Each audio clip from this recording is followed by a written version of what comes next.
이 양반아, 누가 상견례에 이딴 옷을 입고 오래? 무릎 꿇고 사과해. 제가 방금까지 작업을 하다 와서 미안합니다. 상견례장에서 예비 사돈 박세훈한테 막말을 하고 있는 예비 시아버지 김현식 씨였습니다.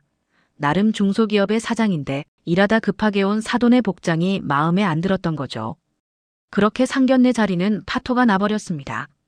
그런데 그로부터 며칠 뒤 막말을 했던 김현식 씨가 오히려 무릎을 꿇고 있었습니다. 이 자리에서 모든 걸 사실대로 말씀드리겠습니다. 아까는 무릎을 꿇으라더니 자신이 무릎을 꿇고 있는 김현식 씨. 도대체 이게 무슨 상황일까요? 짐작하시는 게 있으면 댓글로 남겨주세요. 오늘의 이야기 지금 바로 시작하겠습니다. 그날 세 번째로 시계를 확인했을 때 민지는 깨달았습니다. 손이 떨리고 있다는 걸. 레스토랑 유리문 앞에서 숨을 고르던 그 순간 옆에 서 있던 아버지 박세훈의 어깨가 살짝 처진 것처럼 보였습니다. 아버지는 새벽 5시부터 현장에 나가셨습니다. 급한 설비 점검이 있다며 서둘러 나가시던 뒷모습이 아직도 눈에 선했습니다. 그리고 지금 상견례 1시간 전에 돌아오셨습니다. 작업복 위에 급히 걸친 재킷, 손수건으로 여러 번 닦아낸 기름 얼룩 하지만 여전히 희미하게 풍기는 쇳가루 냄새.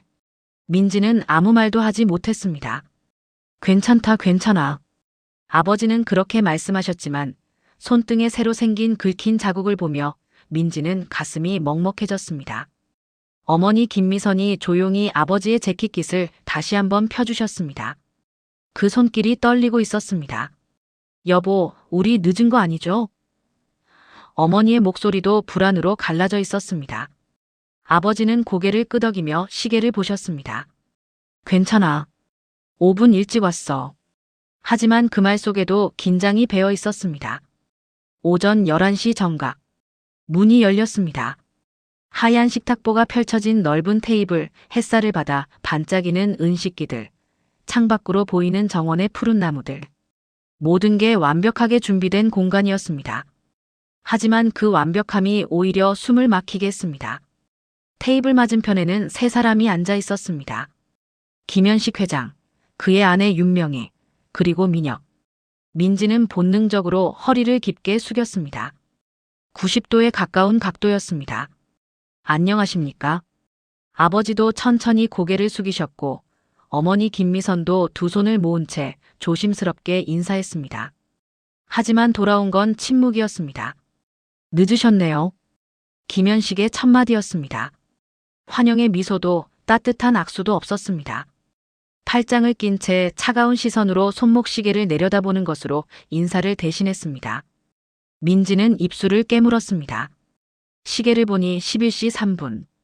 겨우 3분 늦었을 뿐인데 마치 큰 잘못이라도 저지른 것처럼 공기가 무겁게 가라앉았습니다. 죄송합니다. 길이 좀 막혀서요. 박세훈이 조용히 말했습니다. 목소리는 낮고 차분했지만 민지는 알았습니다. 아버지의 그 차분함이 얼마나 많은 걸 참아내고 있는지. 아버지의 손등에는 오래된 상처 자국들이 여러 겹 겹쳐 있었고 손톱 밑에는 씻어도 지워지지 않는 검은 때가 묻어 있었습니다. 평생 현장에서 일하신 흔적이었습니다. 윤명희의 시선이 그 손을 천천히 훑었습니다. 그리고 박세훈의 재킷 소매 끝, 작업복 안쪽이 살짝 비치는 부분까지 스쳐 지나갔습니다. 그녀의 얼굴에 미세한 변화가 일었습니다. 눈썹이 살짝 올라갔고 입꼬리가 거의 눈에 띄지 않을 만큼 내려갔습니다. 표정이 굳었습니다. 앉으시죠. 간단히 하겠습니다. 저희도 시간이 많지 않아서요. 김현식이 손으로 의자를 가리켰습니다. 권유가 아니었습니다. 지시처럼 들렸습니다. 민지는 눈을 들지 못한 채 자리에 앉았습니다. 의자를 당기는 소리가 유난히 크게 울렸습니다. 아버지도 조용히 앉으셨고 어머니는 가방을 무릎 위에 올린 채 손을 꼭 쥐고 계셨습니다. 손가락 마디가 하얗게 변할 정도로. 직원이 다가와 메뉴판을 놓았습니다. 하지만 아무도 펼치지 않았습니다. 대신 김현식이 직접 주문을 시작했습니다. 저희는 코스어로 하겠습니다. 그쪽은 뭐 간단하게 드시면 되겠죠? 부담 가지실 필요 없어요. 민지의 심장이 쿵 내려앉았습니다. 그쪽. 간단하게. 부담 가지실 필요 없다. 그 말들이 하나하나 칼처럼 꽂혔습니다. 마치 선을 긋는 것 같았습니다. 민혁이 살짝 눈을 내리깔았지만 아무 말도 하지 않았습니다. 그저 냅킨을 집어 무릎 위에 올릴 뿐이었습니다.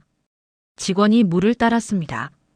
물 흐르는 소리만 고요하게 울렸습니다. 식탁 위로 침묵이 내려앉았습니다. 무거운 숨막히는 침묵이었습니다. 윤명이가 천천히 냅킨을 펼치며 입을 열었습니다. 제가 한도건설 사장이잖아요. 건설사에서 대같이 현장일 하시는 분들 많이 봤습니다. 요즘 현장일 많으시죠? 손이 많이 거칠어 보이시네요. 힘드시겠어요. 말은 부드러웠지만 그 안에 담긴 의미는 전혀 달랐습니다. 칭찬도 격려도 아니었습니다. 그저 난 사장이고 넌 그냥 노가다 직원이다 라는 걸 확인하는 말투였습니다. 당신은 그저 그런 사람이구나. 박세우는 천천히 손을 테이블 아래로 내렸습니다. 아무 대답도 하지 않았습니다. 그냥 고개를 살짝 숙였을 뿐입니다. 민지는 그 침묵이 얼마나 무거운지 알았습니다. 아버지는 평생 그렇게 살아오셨습니다. 말하지 않고 참고 견디며. 주변 테이블의 시선이 느껴졌습니다. 옆 테이블에 앉은 중년 부부가 힐끗 이쪽을 보았고 저 멀리 창가 쪽 손님들도 고개를 돌려 시선을 보냈습니다. 어떤 이는 작은 소리로 속삭였습니다. 민지는 물컵을 들었지만 손이 떨려서 바로 내려놓았습니다. 컵이 접시에 닿으며 살짝 흔들렸고 물결이 일었습니다. 그 작은 파장이 지금 이 순간의 모든 긴장을 드러내는 것 같았습니다. 김현식이 와인 리스트를 넘기며 말했습니다. 오늘은 가볍게 진행하죠. 서로 바쁘니까. 그 말에는 이 자리가 그렇게 중요하지 않다는 뉘앙스가 배어 있었습니다. 민지는 눈을 감았습니다. 눈꺼풀 뒤로 뜨거운 것이 몰려왔습니다. 식사 나오겠습니다. 직원의 밝은 목소리가 들렸지만 아무도 대답하지 않았습니다. 민지는 고개를 들지 못한 채 생각했습니다. 왜 우리가 이렇게 작아져야 하지? 왜 아버지가 저렇게 고개를 숙이셔야 하지? 그날 처음으로 깨달았습니다. 예의는 누구에게나 적용되는 것이 아니었습니다. 식사가 시작되었습니다. 하지만 그 누구도 음식 맛을 제대로 느끼지 못했습니다. 포크가 접시를 긁는 소리, 와인 잔이 테이블에 놓이는 소리, 그리고 침묵. 끝없는 침묵만이 흘렀습니다. 민지는 샐러드를 입에 넣었지만 씹히지 않았습니다. 목구멍이 메어서 삼킬 수가 없었습니다. 김현식이 와인을 한 모금 마시고 잔을 내려놓았습니다. 그리고 천천히 입을 열었습니다. 민지 아버님은 어떤 일을 하십니까? 질문은 부드러웠지만 그 안에 담긴 의도는 전혀 부드럽지 않았습니다. 민지는 숨이 막혔습니다. 가장 피하고 싶었던 질문이었습니다. 아버지가 조용히 대답했습니다. 현장에서 일합니다. 아, 현장 일. 김현식이 고개를 끄덕였습니다. 하지만 그 끄덕임 속에는 확인이 아닌 판단이 들어 있었습니다. 윤명이가 냅킨으로 입가를 살짝 닦으며 끼어들었습니다. 그래서 그런지 손이 참 투박하시네요. 현장 일이 쉽지 않으시죠? 말은 위로처럼 들렸지만 목소리에는 동정도 존중도 없었습니다. 그저 사실을 확인하는 투였습니다. 박세우는 손을 천천히 무릎 위로 내렸습니다. 거친 손등, 굳은 살, 상처 자국들. 그 손은 평생 무언가를 만들고 고치며 살아온 증거였습니다. 하지만 이 자리에서 그 손은 부끄러운 것이 되어버렸습니다. 네, 힘들지만 괜찮습니다. 아버지의 목소리는 여전히 차분했습니다. 하지만 민지는 알았습니다. 그 차분함 뒤에 얼마나 많은 것을 삼키고 계신지. 김현식이 다시 와인 잔을 들며 말했습니다. 요즘 하청 쪽은 참 어려우시죠. 원청에서 요구하는 게 많아서 말입니다. 안전검사, 품질 관리, 이것저것 까다롭게 따지니까요. 그 말이 끝나자 윤명이가 작게 웃었습니다. 그래도 고개 한번 숙이면 다 정리되지 않습니까? 세상 일이 다 그런 거 아니에요? 박세우는 자신의 직업에 대해 아무 얘기도 안 했지만 작업하는 현장에서 일한다 하니 자연스럽게 하청업체에서 일한다고 추측하며 한 얘기였죠. 민지의 손에서 포크가 떨어졌습니다. 맑은 금속 소리가 식탁 위로 울렸습니다. 주변이 순간 얼어붙었습니다. 고개를 숙인다. 그 말이 귓가에서 맴돌았습니다. 민지는 아버지를 보았습니다. 아버지는 눈을 감고 계셨습니다. 손등에 핏줄이 굵게 떠올랐습니다. 주먹을 쥐셨다가 천천히 펴셨습니다. 죄송합니다. 박세훈이 낮게 말했습니다. 사과였습니다. 잘못한 것도 없는데 사과를 하셨습니다. 민지는 눈물이 차오르는 것을 느꼈습니다. 속눈썹에 맺힌 눈물이 시야를 흐렸습니다. 고개를 숙이고 눈을 감았습니다. 눈물이 떨어질까봐. 민혁이 옆에서 작게 숨을 들이마셨습니다. 그의 턱이 굳어 있었습니다. 포크를 든 손이 미세하게 떨렸습니다. 눈빛이 잠시 흔들렸습니다. 무언가 말하려는 듯 입술이 움직였지만 결국 아무 말도 나오지 않았습니다. 그저 고개를 돌려 창밖을 바라볼 뿐이었습니다. 김현식이 메인 요리를 자르며 덧붙였습니다. 그래도 요즘은 원청들이 많이 배려해주지 않습니까? 기회도 주고 말입니다. 물론 실력이 따라줘야 하지만요. 그 말 한마디 한마디가 칼날처럼 날카로웠습니다. 배려, 기회, 실력. 모두 조건이 붙은 말들이었습니다. 당신들은 우리가 허락해야만 존재할 수 있다는 의미였습니다. 주변 테이블의 손님들이 이쪽을 힐끔거렸습니다. 어떤 이는 고개를 갸웃거렸고 어떤 이는 작은 소리로 무언가 속삭였습니다. 레스토랑 안에 다른 대화 소리들이 멀게 들렸습니다. 마치 이 테이블만 유리벽으로 막힌 것처럼 고립된 느낌이었습니다. 윤명희가 물을 한 모금 마시고 말했습니다. 그나저나 결혼 준비는 어떻게 하실 생각이세요? 예식장이나 이런 건 저희 쪽에서 알아보는 게 나을 것 같은데요. 격에 맞는 곳으로요. 격. 그 단어가 공기를 갈랐습니다. 민지는 손을 꽉 쥐었습니다. 손톱이 손바닥에 파고들었습니다. 박세훈은 여전히 아무 말도 하지 않았습니다. 그저 물잔을 들어 한 모금 마셨습니다. 물을 삼키는 소리가 유난히 크게 들렸습니다. 어머니 김미선은 냅킨을 꽉 쥔 채 고개를 숙이고 있었습니다. 어깨가 작게 떨리고 있었습니다. 식사가 끝나갈 무렵 디저트가 나왔습니다. 달콤한 향이 퍼졌지만 그 누구도 손을 대지 않았습니다. 김현식이 시계를 보며 일어섰습니다. 오늘은 이쯤에서 마무리하죠. 다들 바쁘실 테니까요. 그리고 민지 쪽을 보지도 않고 민혁에게만 말했습니다. 민혁아, 나가자. 민혁이 천천히 일어섰습니다. 민지를 보았지만 눈을 마주치지 못했습니다. 그저 미안하다는 듯 고개를 살짝 숙였을 뿐입니다. 그리고 아버지를 따라 먼저 나갔습니다. 테이블에 남은 세 사람. 박세훈, 김미선, 그리고 민지. 아무도 움직이지 않았습니다. 민지는 눈물을 참으며 생각했습니다. 왜 우리가 이렇게 무시당해야 하지? 왜 아버지가 저런 말을 들어야 하지? 하지만 대답은 없었습니다. 다만 차가운 공기만이 남아있을 뿐이었습니다. 김미선 씨는 그때는 몰랐습니다. 누가 진짜 고개를 숙여야 하는 건지 말이죠. 레스토랑 문이 닫히는 순간 민지의 다리에 힘이 풀렸습니다. 주차장으로 나오자마자 벽에 손을 짚고 숨을 몰아쉬었습니다. 가슴이 터질 것 같았습니다. 참았던 모든 것이 한꺼번에 밀려왔습니다. 두 손으로 입을 막았지만 울음은 막을 수 없었습니다. 목구멍에서 신음 같은 소리가 새어나왔습니다. 민지야. 아버지의 목소리가 들렸습니다. 박세훈이 조용히 다가와 딸의 어깨를 감싸 안았습니다. 괜찮다. 다 지나간다. 그 말이 오히려 더 가슴을 아프게 했습니다. 괜찮지 않았습니다. 하나도 괜찮지 않았습니다. 그런데 아버지는 괜찮다고 하셨습니다. 평생 그렇게 살아오셨습니다. 참고 견디고 괜찮다고 말하며. 아빠는 왜 아무 말도 안 하셨어요?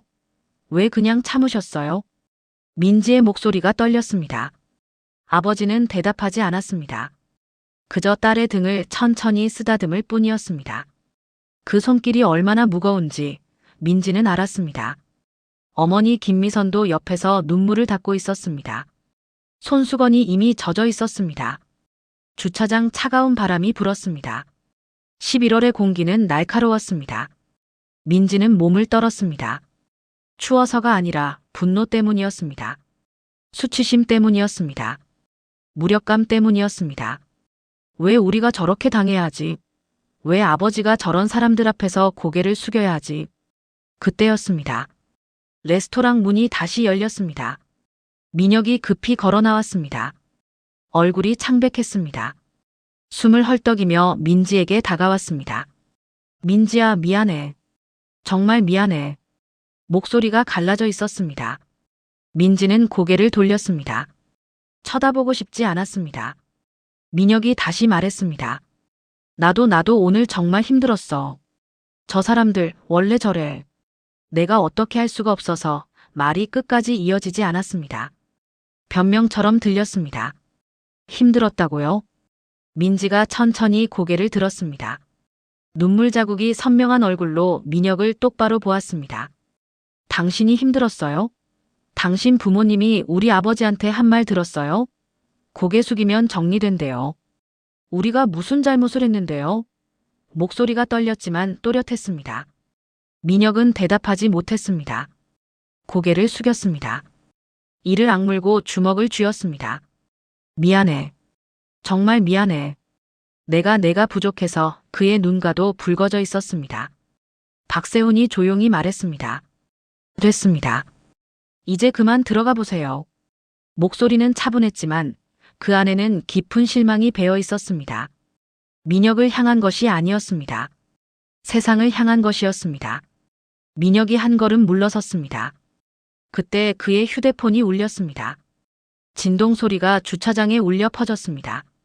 민혁은 화면을 보자 얼굴이 더 굳어졌습니다. 손이 떨렸습니다. 통화 버튼을 누르지 못하고 멈칫했습니다. 받으세요. 바쁘시잖아요. 민지가 냉정하게 말했습니다. 민혁은 미안하다는 눈빛으로 민지를 바라보다가 결국 전화를 받았습니다. 네, 아버지, 네, 지금 가겠습니다. 통화가 짧게 끝났습니다. 민혁이 다시 입을 열었습니다. 정리될 거야. 내가 어떻게든 할게. 조금만 시간을 줘. 하지만 그 말은 힘이 없었습니다. 약속이 아니라 희망 같았습니다. 민지는 고개를 저었습니다. 됐어요. 이제 그만 가세요. 민혁은 한참을 그 자리에 서 있다가 천천히 돌아섰습니다. 걸음이 무거웠습니다. 등이 구부정했습니다. 민지는 그 뒷모습을 바라보며 생각했습니다. 사랑만으로는 부족한 걸까? 마음만으로는 안 되는 걸까? 차가운 바람이 다시 불었습니다. 민지는 몸을 웅크렸습니다. 박세훈이 차 키를 꺼냈습니다. 집에 가자. 이제 그만 집에 가자. 목소리에는 지친 기색이 역력했습니다. 세 사람은 조용히 차에 올랐습니다. 문이 닫히는 소리가 무겁게 울렸습니다. 차가 출발하기 직전 민지는 창밖을 보았습니다. 레스토랑 건물 옆으로 다른 건물이 보였습니다. 유리로 된 현대식 건물이었습니다. 입구에 간판이 걸려 있었습니다. 한결산업기술연구소. 그 이름이 눈에 들어왔습니다. 민지는 고개를 갸웃했습니다. 한결산업. 어디선가 들어본 것 같았지만 정확히 떠오르지 않았습니다. 차가 천천히 움직이기 시작했습니다. 백미러에 비친 아버지의 얼굴은 굳어 있었습니다. 눈빛이 어딘가 먼 곳을 보고 있었습니다. 어머니는 창밖을 보며 눈물을 닦고 계셨습니다. 민지는 손을 꽉 쥐었습니다. 손톱이 손바닥에 파고들었습니다. 차 안은 침묵으로 가득했습니다. 라디오도 켜지 않았습니다. 그저 엔진 소리만 낮게 울렸습니다. 신호등에 멈춰 설 때마다 그 침묵은 더 무겁게 내려앉았습니다. 민지는 창밖에 흐려가는 풍경을 바라보며 생각했습니다. 이대로 끝나는 건가? 이렇게 무너지는 건가? 하지만 이때까지만 해도 아무도 몰랐습니다. 그날이 또 다른 사건의 시작이 될 줄은. 집으로 돌아오는 길은 끝없이 길게 느껴졌습니다.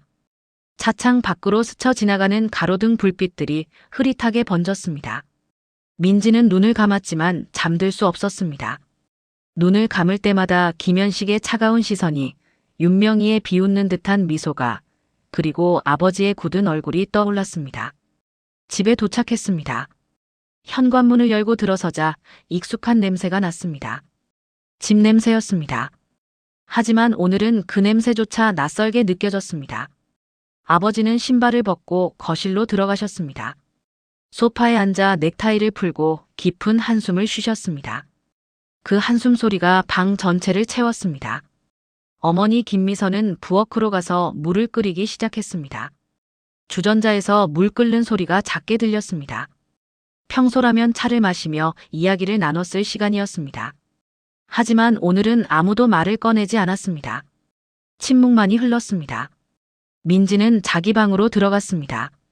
문을 닫고 침대에 몸을 던졌습니다. 베개에 얼굴을 묻고 소리 없이 울었습니다. 눈물이 멈추지 않았습니다. 가슴이 찢어지는 것 같았습니다. 왜 우리가 이런 대우를 받아야 하지? 왜 아버지가 저런 모욕을 당해야 하지? 질문은 끝없이 이어졌지만 답은 없었습니다. 1시간쯤 지났을까요? 민지는 물소리에 정신을 차렸습니다. 세면대에서 물 흐르는 소리였습니다. 아버지가 세수를 하고 계셨습니다. 민지는 방문을 살짝 열고 밖을 내다보았습니다. 아버지의 뒷모습이 보였습니다. 등이 굽어 있었습니다. 평소보다 더 작아 보였습니다. 민지는 방에서 나왔습니다. 거실로 천천히 걸어갔습니다. 아버지는 소파에 앉아 창밖을 바라보고 계셨습니다. 민지가 다가가자 아버지가 고개를 돌렸습니다. 안전히. 목소리가 쉬어 있었습니다. 민지는 고개를 저었습니다. 잠이 안 와요. 박세훈이 옆자리를 톡톡 두드렸습니다. 민지는 아버지 옆에 앉았습니다. 한참 동안 둘은 아무 말도 하지 않았습니다. 그저 창밖의 어둠을 바라볼 뿐이었습니다. 밤하늘에는 별이 거의 보이지 않았습니다. 도시의 불빛이 별빛을 가리고 있었습니다. 미안하다. 아버지가 먼저 입을 열었습니다. 민지는 고개를 돌려 아버지를 보았습니다. 아빠가 너를 지켜주지 못했다. 아빠가 더 잘났으면 너가 저런 일을 당하지 않았을 텐데. 목소리가 떨렸습니다. 민지의 눈에서 눈물이 다시 흘러내렸습니다. 아빠 잘못이 아니에요. 아빠는 아무 잘못도 안 했어요. 왜 아빠가 미안해하세요? 목이 메었습니다. 말이 제대로 나오지 않았습니다. 세상이 원래 그렇단다. 힘 있는 사람이 이기는 거야. 그게 맞는 건가요? 민지가 물었습니다. 아버지는 대답하지 않았습니다. 그저 딸의 머리를 쓰다듬을 뿐이었습니다. 그 손길이 따뜻했습니다. 하지만 그 따뜻함 속에는 슬픔이 배어 있었습니다. 그때였습니다. 현관문 밖에서 발소리가 들렸습니다. 누군가 계단을 올라오는 소리였습니다. 그리고 초인종이 울렸습니다. 딩동. 밤 11시가 넘은 시각이었습니다. 박세훈이 일어나 인터폰을 확인했습니다. 화면에 민혁의 얼굴이 보였습니다.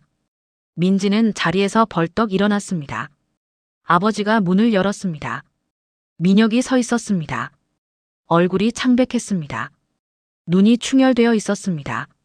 숨을 헐떡이고 있었습니다. 저 죄송합니다. 이 시간에 민지가 현관으로 나왔습니다. 왜 왔어요? 목소리가 차갑게 나왔습니다. 민혁은 민지를 보았습니다. 그리고 천천히 무릎을 꿇었습니다.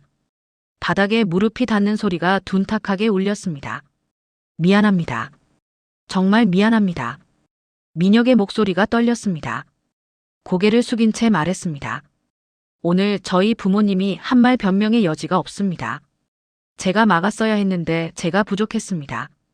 민지는 그 모습을 내려다보았습니다.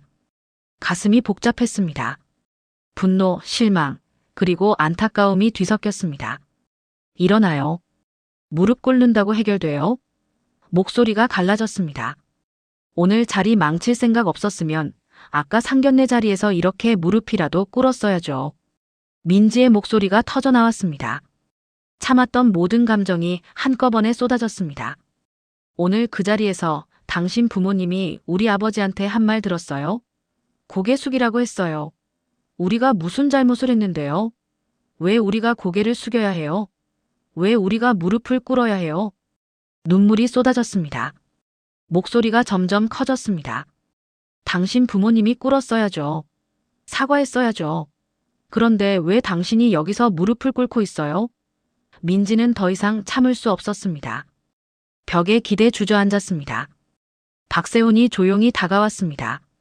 민혁을 내려다보았습니다. 그리고 낮고 단호한 목소리로 말했습니다. 무릎은 잘못한 사람이 꿇는 겁니다. 그 한마디가 공기를 갈랐습니다. 현관복도에 그 말이 울려 퍼졌습니다. 민혁은 고개를 들지 못했습니다. 주먹을 쥔 채 바닥만 응시했습니다. 어깨가 떨렸습니다. 돌아가세요. 이제 그만 돌아가세요. 박세훈이 말했습니다. 민혁은 천천히 일어났습니다. 민지를 보았지만 눈을 마주치지 못했습니다. 그저 고개를 숙인 채 계단을 내려갔습니다. 발소리가 점점 멀어졌습니다.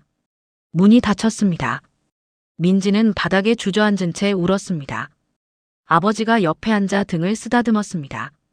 괜찮다. 다 괜찮아진다. 하지만 그 말은 공허하게 들렸습니다. 아무것도 괜찮지 않았습니다. 그날 밤 박세훈은 잠들지 않았습니다. 거실 소파에 앉아 창밖을 바라보았습니다. 도시의 불빛들이 깜빡이고 있었습니다. 그의 눈빛은 깊었습니다. 무언가 결심한 사람의 눈빛이었습니다. 손에 들린 휴대폰 화면이 밝게 빛났습니다. 메시지 하나가 와 있었습니다. 회장님, 월요일 일정 확정됩니다. 밤 11시 18분. 서울 강남구 한결산업 본사 14층. 건물 대부분의 불이 꺼져 있었지만 14층만은 환하게 불이 켜져 있었습니다. 상황실이었습니다. 대형 스크린 5개가 벽면을 가득 채우고 있었고 그 앞에 10여 명의 임원들이 긴장한 얼굴로 앉아 있었습니다. 스크린 중앙에 붉은 글씨로 제목이 떠올랐습니다. 협력사 안전 재평가 일정 조정. 그 아래로 업체 이름들이 쭉 나열되어 있었습니다. 맨 위에 한도건설이라는 이름이 보였습니다. 한도건설. 이름이 낯설지 않았습니다. 임원 한 명이 조심스럽게 입을 열었습니다. 회장님, 한도건설 평가가 월요일 오전 첫 순서입니다. 계속 진행하시겠습니까? 목소리에 긴장이 배어 있었습니다. 회의실 공기가 무겁게 가라앉았습니다. 모두가 숨을 죽이고 박세훈의 대답을 기다렸습니다. 박세훈은 팔짱을 낀 채 스크린을 바라보았습니다. 표정은 단단했습니다. 흔들림이 없었습니다. 깊은 숨을 들이쉬고 천천히 내쉬었습니다. 그리고 단 한 문장을 말했습니다. 그대로 진행하세요. 그 순간 회의실의 공기가 뚝 끊겼습니다. 임원들이 서로 눈빛을 교환했습니다. 누군가 침을 삼키는 소리가 들렸습니다. 비서가 노트북 자판을 두드리기 시작했습니다. 타닥타닥. 그 소리만이 조용히 울렸습니다. 같은 시각. 서울 문정동 한도건설 본사 회장실. 김현식은 책상 앞에 서 있었습니다. 손에는 와인 잔이 들려 있었습니다. 하지만 마시지 못하고 있었습니다. 손이 떨리고 있었기 때문입니다. 비서가 급히 문을 열고 들어왔습니다. 회장님, 큰일 났습니다. 비서의 얼굴이 창백했습니다. 숨을 헐떡이며 태블릿을 건넸습니다. 김현식이 화면을 보자 얼굴이 굳었습니다. 뉴스 속보가 떠 있었습니다. 한결산업 협력사 대상 긴급 안전 재평가 실시 월요일부터 시작. 기사는 계속 이어졌습니다. 업계 긴장 탈락 시 계약 해지 가능성. 김현식의 손에서 와인 잔이 떨어졌습니다. 바닥에 부딪히며 산산조각 났습니다. 유리 파편이 사방으로 튀었습니다. 붉은 와인이 카펫에 번졌습니다. 지금은 안 돼. 왜 지금이냐고. 고함이 터져 나왔습니다. 회장님, 더 큰 문제가 있습니다. 비서가 떨리는 손으로 다른 화면을 보여주었습니다. SNS였습니다. 실시간 검색어에 한결산업, 한도건설, 안전재평가라는 단어들이 떠 있었습니다. 댓글이 폭발적으로 달리고 있었습니다. 드디어 제대로 검사하나 보네. 한도건설 위험하다는 소문 많았는데 이번엔 진짜 걸릴 듯. 김현식은 책상을 손바닥으로 내리쳤습니다. 쿵. 소리가 크게 울렸습니다. 당장 한도건설에 연락해. 시간을 좀 달라고 해. 목소리가 갈라졌습니다. 비서가 황급히 전화를 걸었지만 한도건설 그 누구도 김현식의 전화를 받지 않았습니다. 연결음만 길게 울렸습니다. 윤명희가 급히 회장실로 들어왔습니다. 얼굴이 하얗게 질려 있었습니다. 여보, SNS 봤어요? 난리 났어요. 우리 회사 이름이 왜 이렇게 도배가 돼 있어요? 목소리가 떨렸습니다. SNS에는 한도건설에서 협력사 재평가 기사와 함께 회장 얼굴이 나와 있었는데 바로 상견례 자리에서 봤었던 박세훈 씨였던 겁니다. 김현식은 그 자리에서 할 말을 잃었습니다. 그저 창밖을 바라볼 뿐이었습니다. 밤하늘은 어두웠습니다. 별 하나 보이지 않았습니다. 민혁이한테 전화해. 당장. 김현식이 낮게 말했습니다. 윤명희는 떨리는 손으로 전화를 걸었습니다. 연결음이 울렸습니다. 한참 후에 민혁이 받았습니다. 네, 어머니. 민혁아, 지금 당장 집으로 와. 급한 일이 생겼어. 무슨 일인데요? 와서 얘기할게. 빨리 와. 전화가 끊겼습니다. 윤명희는 휴대폰을 꽉 쥐었습니다. 손이 하얗게 변했습니다. 김현식은 여전히 창밖을 보고 있었습니다. 입술을 깨물고 있었습니다. 1시간 후, 민혁이 집에 도착했습니다. 현관문을 열자마자 무거운 공기가 느껴졌습니다.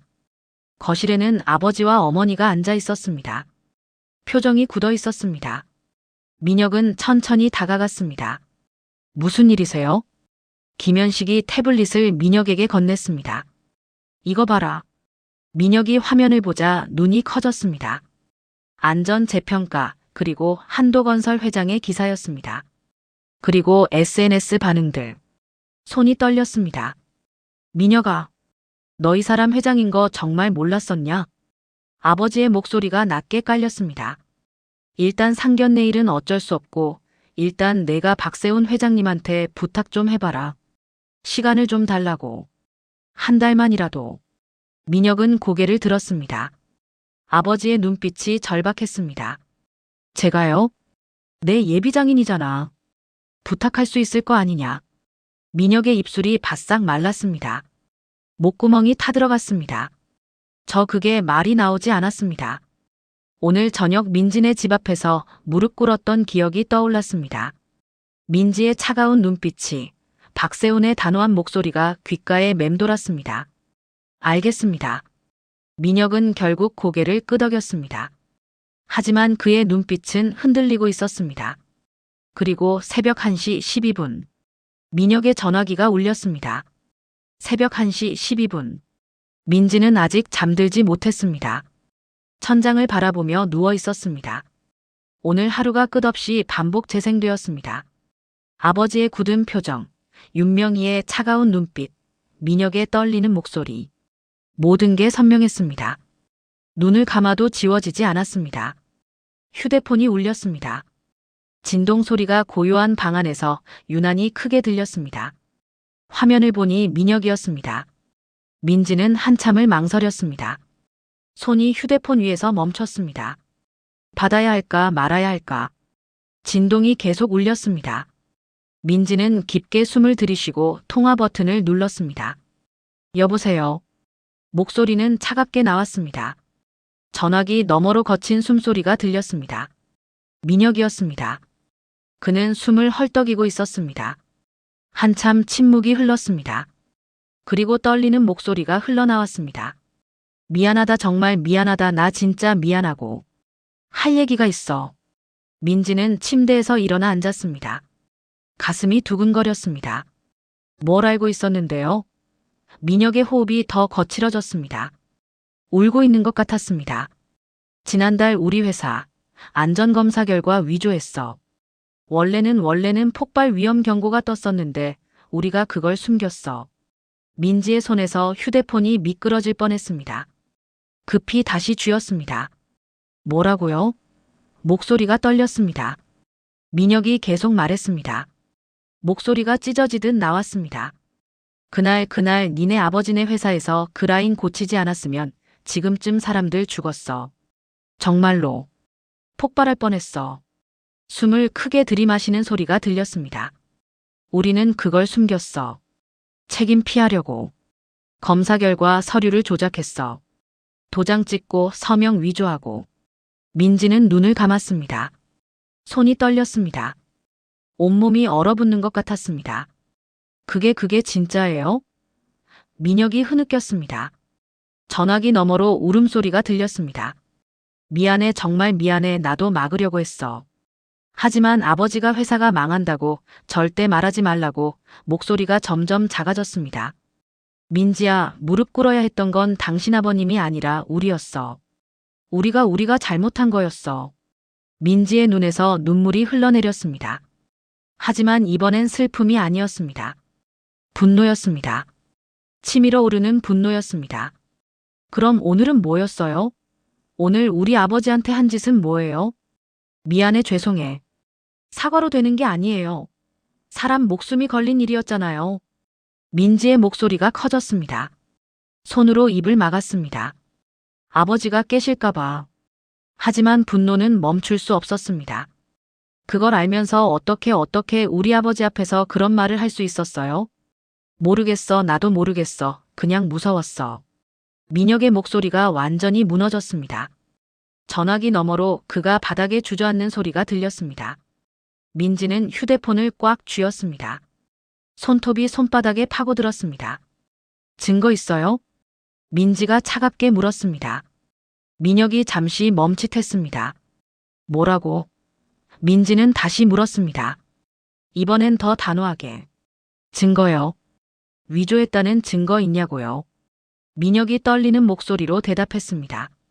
있어, 원본 파일이랑 위조본 다 있어. 나 몰래 저장해뒀어. 민지는 눈을 떴습니다.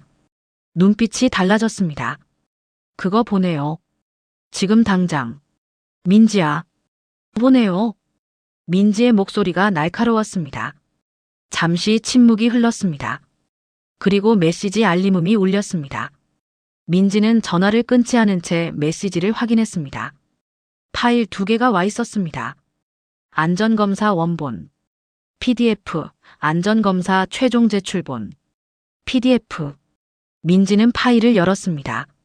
원본에는 붉은 글씨로 경고 문구가 가득했습니다. 과부하 위험, 즉시 조치 필요, 폭발 가능성 높음. 하지만 최종 제출본에는 그 모든 게 사라져 있었습니다. 대신 이상 없음, 정상 가동 가능이라는 문구만 남아 있었습니다. 민지는 휴대폰을 내려놓았습니다. 손이 떨렸습니다.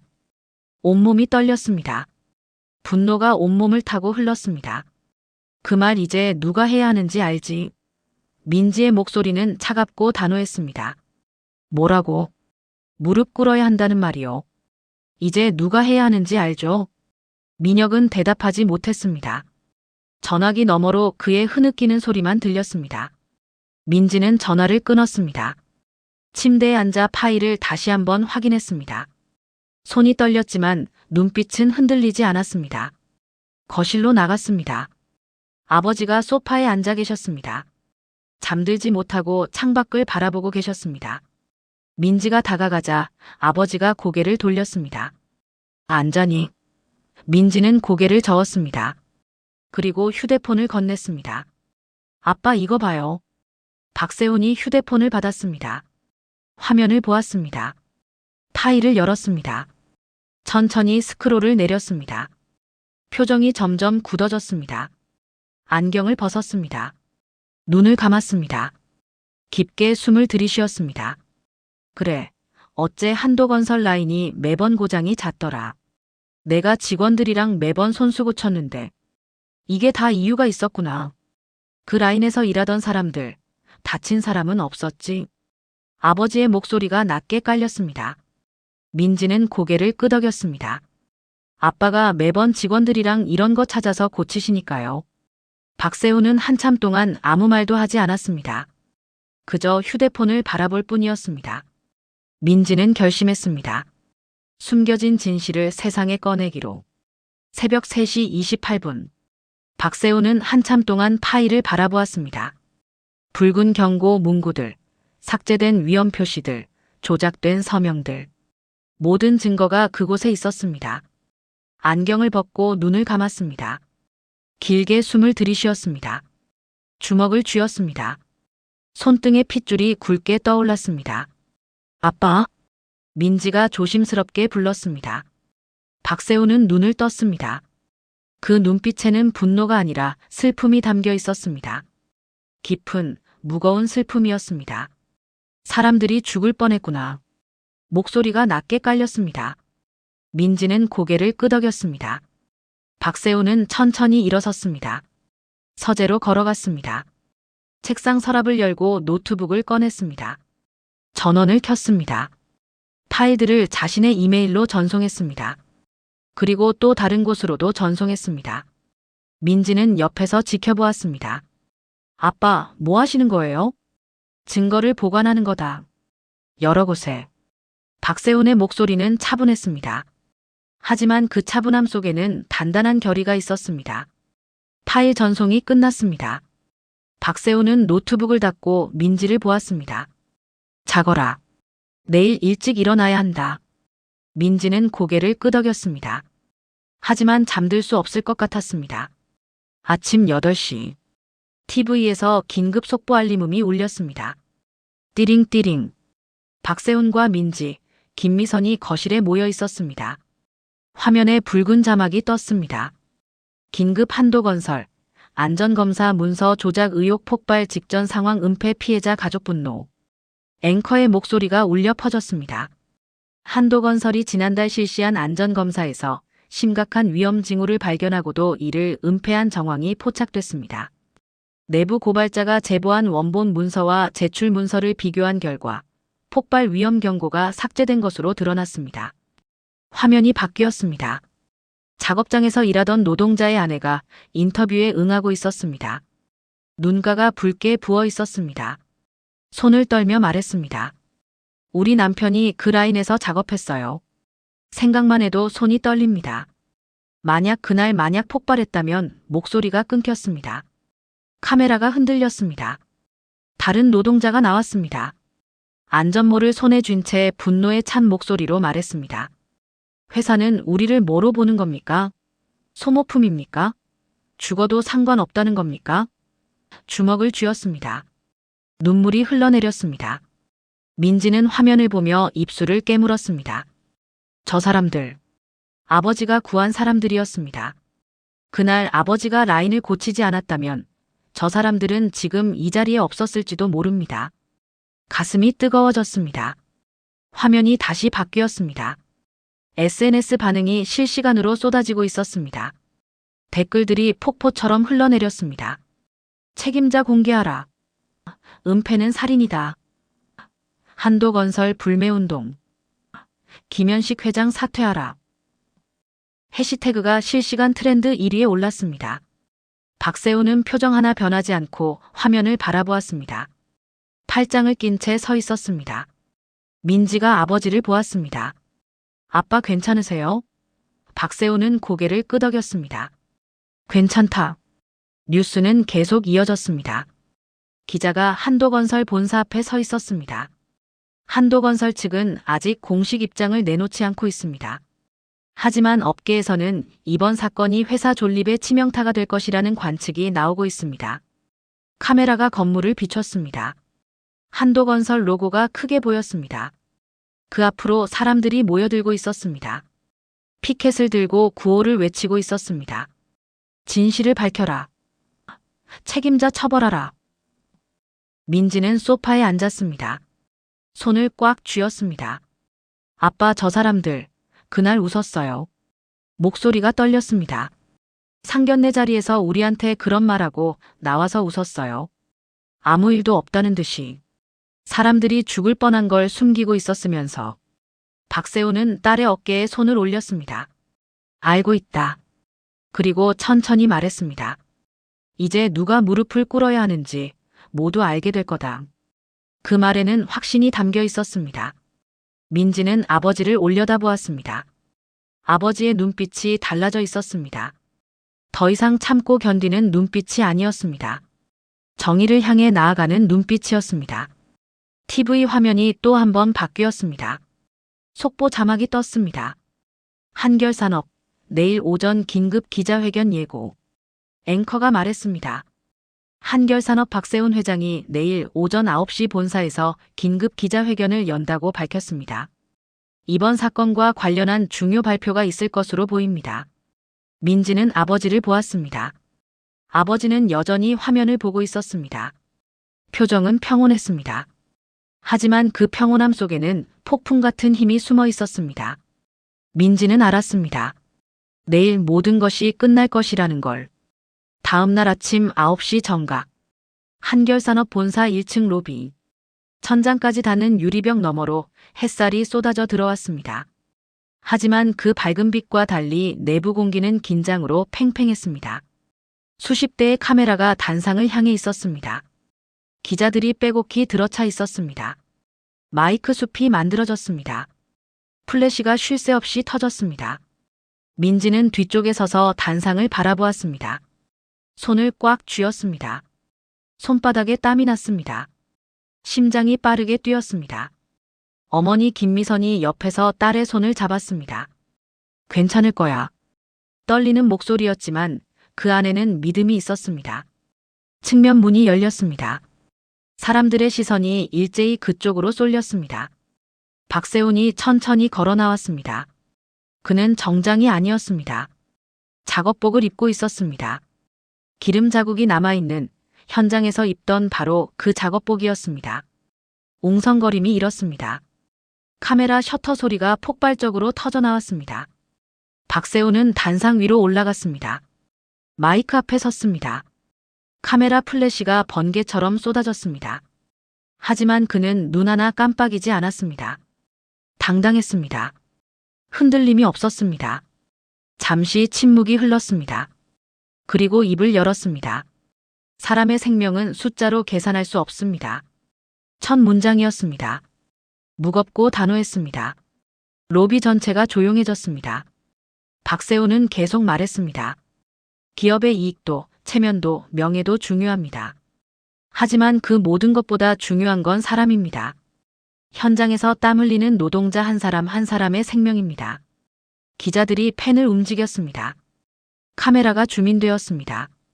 박세훈의 얼굴이 화면 가득 담겼습니다. 작업복의 기름 얼룩까지 선명하게 보였습니다. 그때 반대편 문이 열렸습니다. 김현식이 들어왔습니다. 뒤따라 윤명희와 민혁이 들어왔습니다. 세 사람의 얼굴은 창백했습니다. 김현식의 다리가 휘청거렸습니다. 윤명희가 그를 부축했습니다. 민혁은 고개를 들지 못했습니다. 사회자가 마이크를 잡았습니다. 한도건설의 안전검사 조작 및 책임 회피에 대한 공식 사과가 있겠습니다. 목소리가 로비에 울려 퍼졌습니다. 공기가 얼어붙었습니다. 숨소리조차 들리지 않았습니다. 김현식이 천천히 앞으로 나왔습니다. 단상 계단 앞에 섰습니다. 박세훈과 눈이 마주쳤습니다. 김현식의 눈빛이 흔들렸습니다. 입술이 파르르 떨렸습니다. 이마에 진땀이 맺혔습니다. 정적이 흘렀습니다. 그리고 쿵! 김현식이 무릎을 꿇었습니다.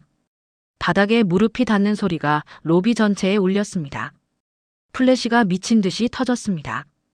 기자들이 앞으로 몰려들었습니다. 카메라 셔터 소리가 폭풍처럼 쏟아졌습니다. 죄송합니다. 김현식의 목소리가 갈라졌습니다. 고개를 숙였습니다. 이마가 거의 바닥에 닿을 듯 했습니다. 우리가 죄인이었습니다. 사람의 목숨보다 회사 이익을 앞세웠습니다. 용서해 주십시오. 눈물이 바닥에 떨어졌습니다. 똑, 똑. 마이크가 그 소리까지 주었습니다. 윤명희도 옆에 무릎을 꿇었습니다. 얼굴이 하얗게 질려 있었습니다. 손을 떨며 바닥을 짚었습니다. 민혁은 뒤에서 고개를 숙인 채 서 있었습니다. 주먹을 쥐고 있었습니다. 박세훈은 그들을 내려다보았습니다.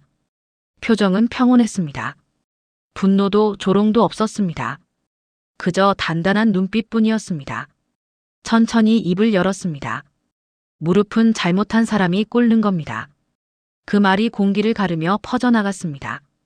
로비의 모든 사람이 숨을 삼켰습니다. 카메라가 돌아갔습니다. 기자들이 받아 적었습니다. SNS에 실시간으로 중계되었습니다.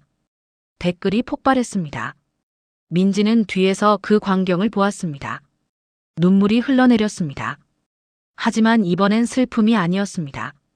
자랑스러움이었습니다. 가슴이 뜨거워졌습니다. 어머니가 딸의 어깨를 안았습니다. 어머니도 울고 있었습니다. 기자회견이 끝났습니다. 사람들이 천천히 빠져나갔습니다. 기자들이 김현식을 둘러쌌습니다. 질문이 쏟아졌습니다. 플래시가 계속 터졌습니다. 하지만 박세훈은 조용히 뒷문으로 빠져나왔습니다. 민지가 달려갔습니다. 아빠. 박세훈이 돌아섰습니다. 민지가 아버지를 껴안았습니다. 아빠 정말 자랑스러워요. 목소리가 떨렸습니다. 박세훈은 딸의 등을 쓰다듬었습니다. 고생했다. 우리 딸. 세 사람은 조용히 건물을 빠져나왔습니다. 햇살이 따뜻했습니다.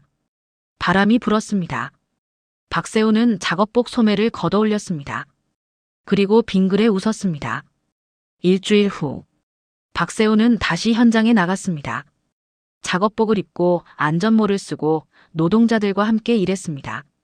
손에 기름이 묻었습니다. 땀이 흘렀습니다. 하지만 그 얼굴에는 평화가 있었습니다. 품격은 꾸미는 것이 아니라 지키는 것이었습니다. 여러분은 어떻게 생각하시나요? 진짜 품격은 무엇일까요? 댓글로 의견 남겨주세요. 구독과 좋아요는 더 좋은 이야기를 만드는 힘이 됩니다. 감사합니다.